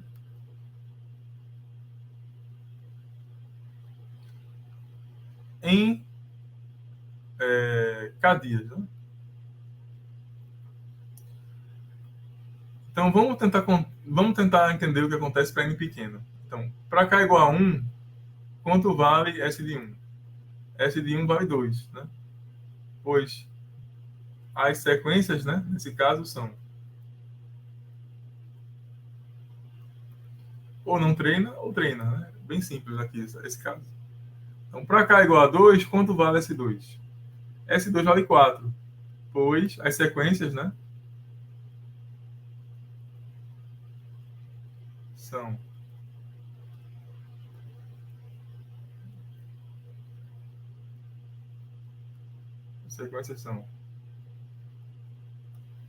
eita que esse som não saiu. NN, TT, TN e NT, né? Para K igual a 3, as coisas começam a complicar um pouco, porque as rotinas não são conhecidas, né? Nem todas as sequências são permitidas, né? Por exemplo, TTT não é permitida e NNN não é permitida. Então a gente precisa de uma estratégia para excluir as rotinas que não são permitidas sistematicamente, né? Então vou mostrar para vocês uma estratégia, né, para fazer isso. Então veja, vou estabelecer uma anotação aqui para estudar isso, né? Para entender quando é que uma rotina não é permitida. Então, seja SK de XY o número de sequências de treinamento para K dias terminadas em XY, tá? Né? Onde esse X pode representar N ou T, e esse Y pode representar N ou T. Por que eu estou olhando os dois últimos dias, né? Porque isso é importante, porque, por exemplo, se a sequência terminou em TT, como é que eu posso preencher aqui? Né? Eu não posso preencher com T, eu teria que preencher com N. Então, para estudar isso sistematicamente, eu vou considerar essas quantidades, né? E aí, veja, repare no seguinte, quem é SK? Então, veja, eu tenho que uma sequência de treino, ou ela termina, uma sequência de treino para K dias, ou ela termina em treina-treina, né?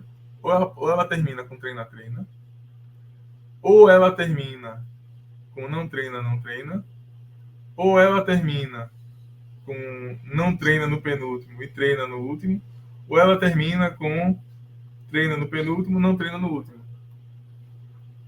Tá? Então a gente tem essa equação, né?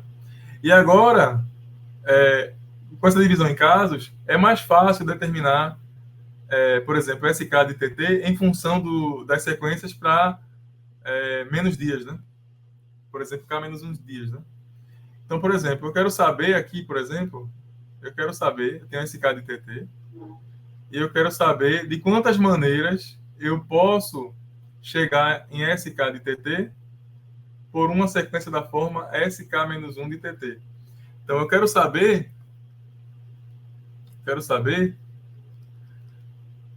de quantas maneiras eu posso completar uma sequência de K-1 dias terminada em TT para uma sequência terminada em K dias terminada em TT.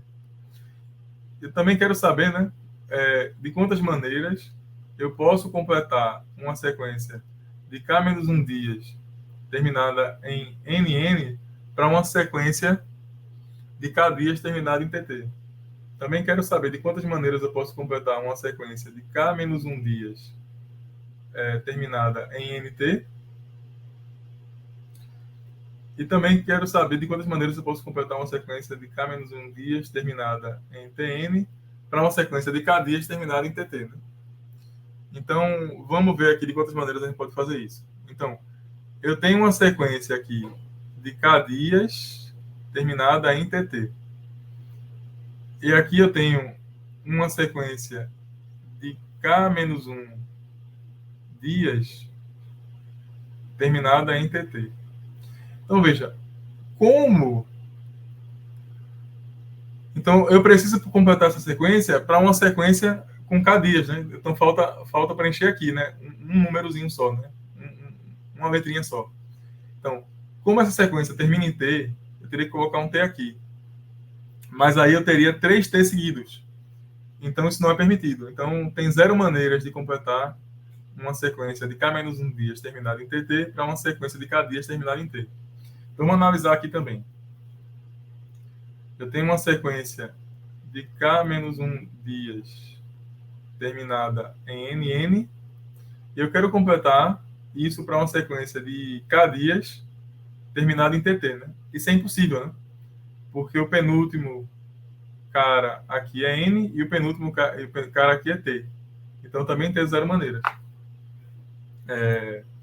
Agora, eu quero saber de quantas formas eu posso pegar uma sequência de K-1 dias terminada em MT para uma sequência de K dias terminada em TT, né? Então aqui só tem uma maneira de fazer, eu tenho que colocar um T aqui, né? E aí eu passei de uma sequência de K-1 dias terminada em MT para uma sequência de K dias terminada em TT. Então aqui tem uma maneira de fazer. E por último, né, dá para ver que é impossível aqui eu pegar uma sequência com K-1 dias terminada em TN e completar para uma sequência terminada em TT, né? Então qual é a conclusão que a gente teve? SK de TT é igual a SK-1 de NT, né? Então, pessoal, vamos continuar tentando fazer os outros, né? Os outros SK, né? Então, por exemplo, como é que eu posso completar, como é que eu posso fazer uma sequência com K dias terminada em NN a partir de uma sequência com K-1 dias, né? A única maneira de você fazer isso é você ter uma sequência de... a única maneira de fazer isso é você ter uma sequência de K-1 dias terminada em TN e acrescentar um N no final, né? Então, isso diz pra gente que SK de NN é igual a SK-1 de TN, tá? Então, a gente tem mais uma fórmula, né? E aí, como é que a gente pode calcular agora SK de TN, né? Então, vamos analisar. Então, para você fazer uma sequência de K dias terminada em TN, então, você deveria ter aqui, você poderia ter uma sequência de K-1 dias terminada em TT e acrescentar um N, certo? Né?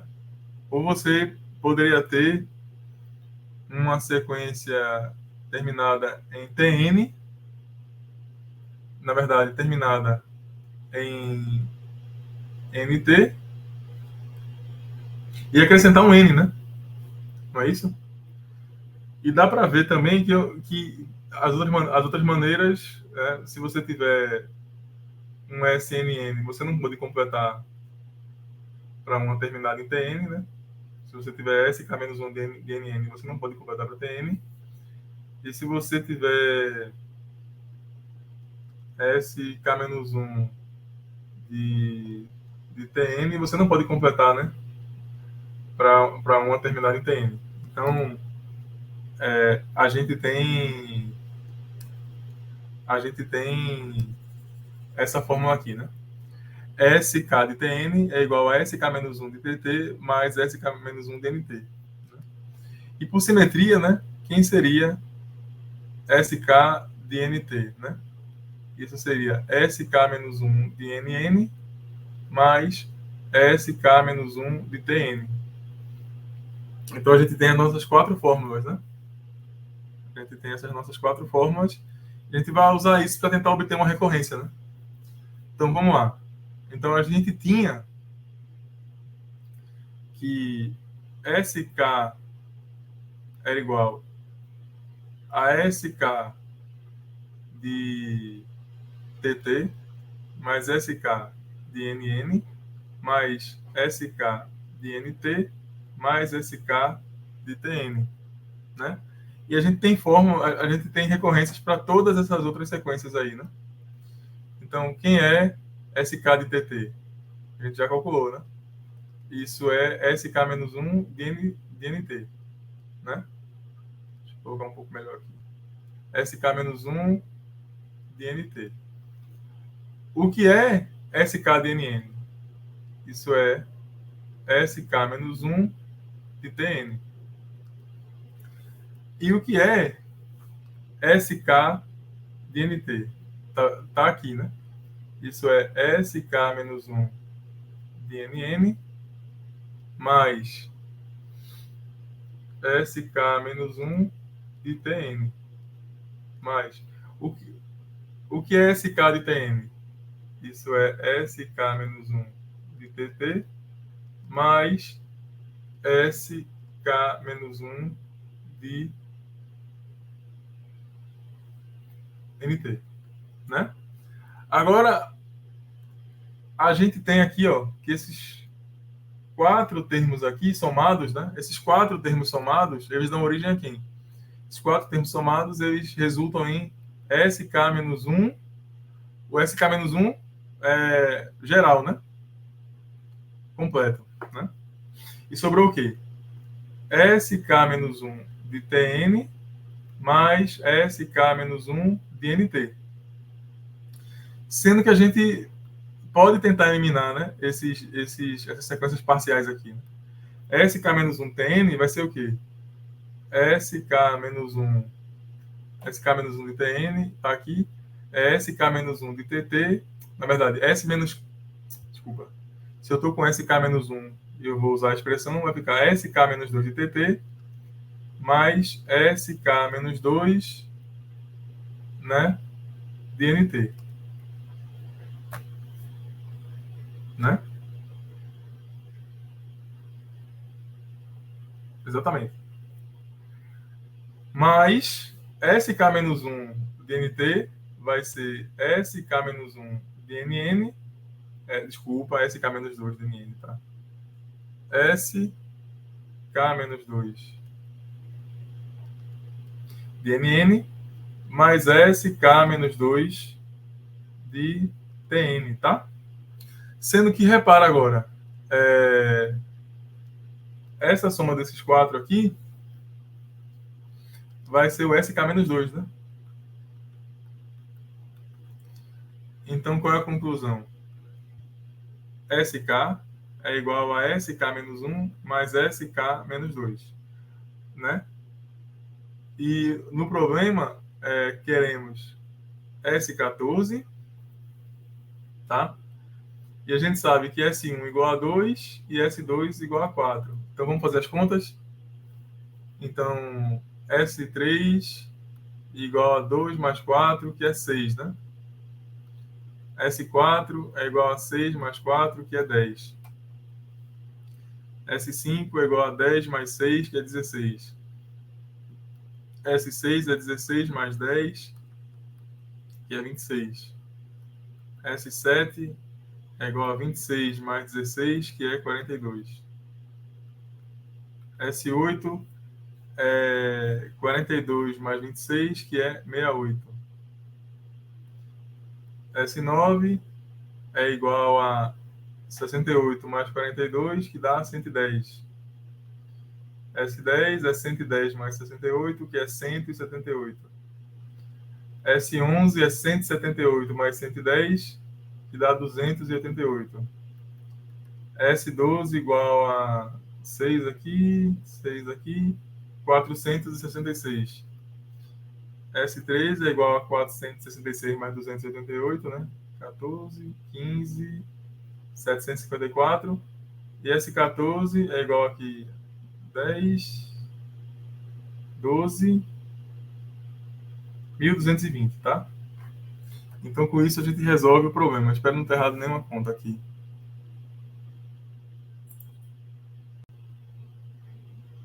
Bom, pessoal, a gente está chegando no fim do minicurso.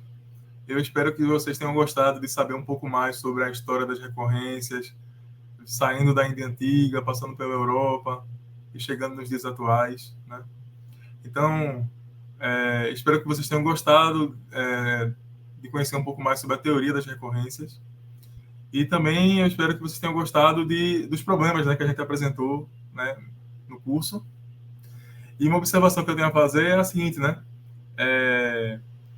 as Olimpíadas de Matemática também são uma maneira de passar essa matemática boa, né? Essas boas ideias matemáticas de geração em geração, né? Então a gente pode ver, em particular, que algumas ideias que matemáticos como Pingala, Bernoulli, entre outros, tiveram, são passadas até os dias atuais, e uma das maneiras de fazer isso são as Olimpíadas, né?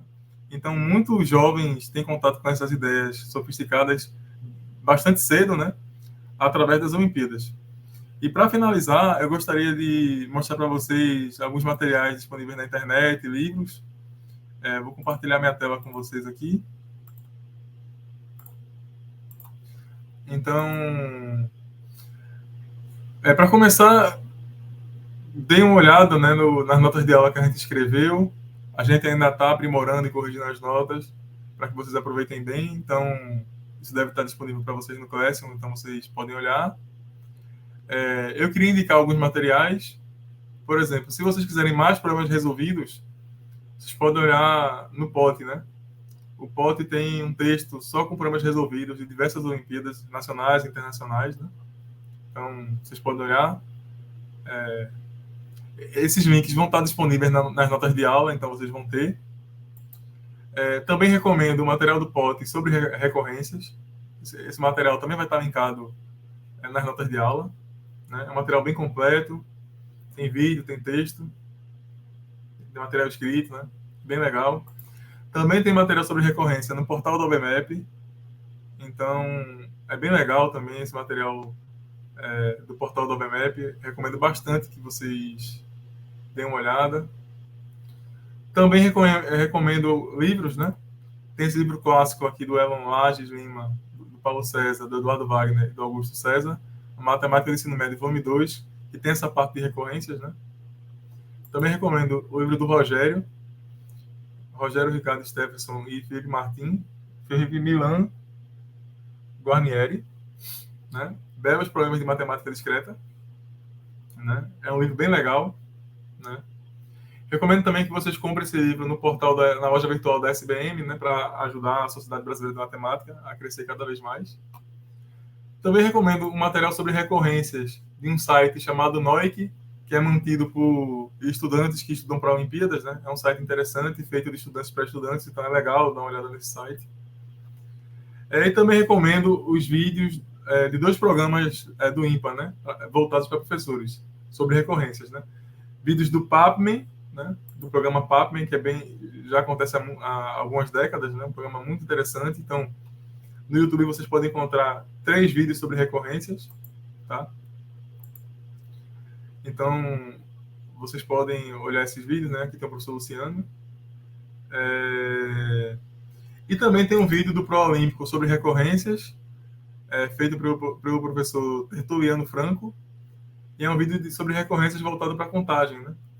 Então, a gente vai deixar todos esses materiais linkados nas notas de aula, e se faltou alguma coisa, vocês podem entrar em contato com a gente, né? Que a gente manda para vocês. Então, basicamente é isso, pessoal. Deixa eu parar aqui o compartilhamento.